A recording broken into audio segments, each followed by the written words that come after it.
बेटा हो तो ऐसा। बेटा, हमारा एक्सीडेंट हो गया है। मुझे ज़्यादा चोट नहीं आई पर तेरी माँ की हालत गंभीर है। कुछ पैसों की ज़रूरत है और तेरी माँ को खून चढ़ाना है। 62 साल के माधव जी ने अपने बड़े बेटे से फ़ोन पर कहा। पापा, मैं बहुत व्यस्त हूँ आजकल, मेरा आना नहीं हो सकेगा। मुझे विदेश में नौकरी का पैकेज मिला है तो उसी की तैयारी कर रहा हूँ। आपका भी तो यही सपना था ना, इसलिए हाथ भी तंग चल रहा है। पैसे की व्यवस्था कर लीजिए, मैं बाद में दे दूँगा, उनके बड़े बेटे ने जवाब दिया। उन्होंने अपने दूसरे बेटे को फ़ोन किया तो उसने भी अपने आने से मना कर दिया। उसे अपने ससुराल में शादी में जाना था। हाँ, इतना ज़रूर कहा कि पैसे की चिंता मत कीजिए, मैं भिजवा दूँगा। यह अलग बात है कि उसने कभी पैसे नहीं भिजवाए। उन्होंने बहुत मायूसी से फ़ोन रख दिया। माधव ने तीसरे बेटे को फ़ोन किया, जिसको बचपन से नालायक कहते थे, और मन ही मन सोच रहे थे कि उस नालायक को फ़ोन करके क्या फ़ायदा। जब ये दो लायक बेटे कुछ नहीं कर रहे हैं तो वो नालायक क्या कर लेगा। उन्होंने सोचा और बोझिल कदमों से अस्पताल में पत्नी के पास पहुँचे और कुर्सी पर ढेर हो गए। पुरानी बातें याद आने लगीं। माधव राय जी स्कूल में शिक्षक थे। उनके 3 बेटे और एक बेटी थी। बड़ा इंजीनियर और मझला डॉक्टर था। दोनों की शादी बड़े घराने में बड़े धूमधाम से हुई थी। दोनों अपनी पत्नियों के साथ अलग अलग शहरों में रहते थे। बेटी की शादी भी उन्होंने खूब धूमधाम से की थी। सबसे छोटा बेटा पढ़ाई में ध्यान नहीं लगा पाया था। 11वीं के बाद उसने पढ़ाई छोड़ दी और घर में ही रहने लगा। कहता था, मुझे नौकरी नहीं करनी, अपने माता पिता की सेवा करनी है, पर मास्टर साहब उससे बहुत नाराज रहते थे। उन्होंने उसका नाम नालायक रख दिया था। दोनों बड़े भाई पिता के आज्ञाकारी थे, पर वह गलत बात पर उनसे भी बहस कर बैठता था। इसलिए माधव जी उसे पसंद नहीं करते थे। जब माधव जी रिटायर हुए तो जमा पूंजी कुछ भी नहीं थी। सारी बचत दोनों बच्चों की उच्च शिक्षा और बेटी की शादी में खर्च हो गई थी। शहर में एक घर, थोड़ी जमीन और गांव में भी थोड़ी सी जमीन थी। घर का खर्च उनके पेंशन से चल रहा था। माधव जी को जब लगा कि छोटा सुधरने वाला नहीं है तो उन्होंने बंटवारा कर दिया और उसके हिस्से की जमीन उसे देकर उसे गांव में ही रहने भेज दिया।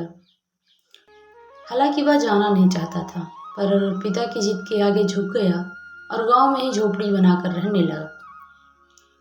माधव जी सबसे पहले अपने दोनों होनहार और लायक बेटों की बड़ाई किया करते थे सबसे, और उनका सीना गर्व से चौड़ा हो जाता था, पर उस नालायक का नाम भी नहीं लेते थे।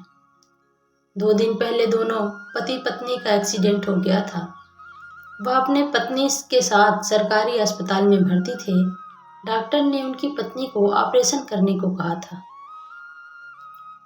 पापा पापा सुनकर निद्रा टूटी तो देखा सामने वही नालायक खड़ा था। उन्होंने गुस्से से मुंह फेर लिया, पर उसने पापा के पैर छुए और रोते हुए बोला, पापा, आपने इस नालायक को क्यों नहीं बताया? पर मैंने भी आप लोगों पर जासूस छोड़ रखे हैं, खबर मिलते ही भाग आया। पापा के विरोध के बावजूद उसने उनको एक बड़े अस्पताल में भर्ती करवाया।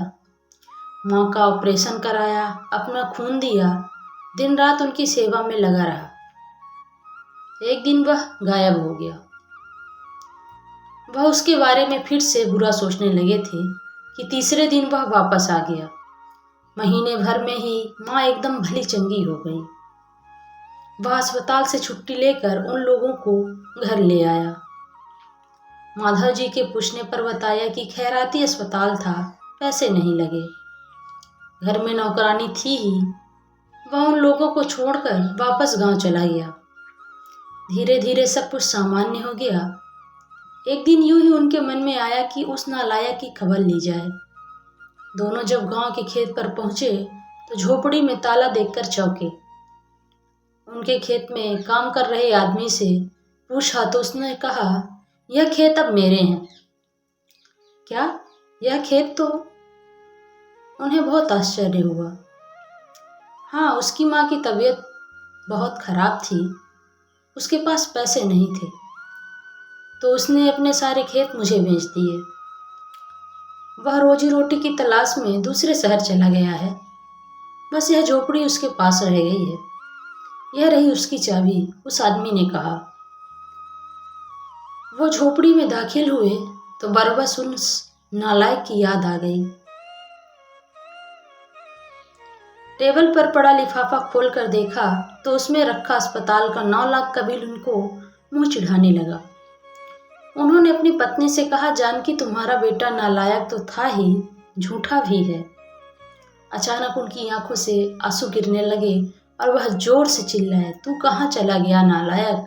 अपने पापा को छोड़कर एक बार वापस आ जा, फिर मैं तुझे कहीं नहीं जाने दूंगा।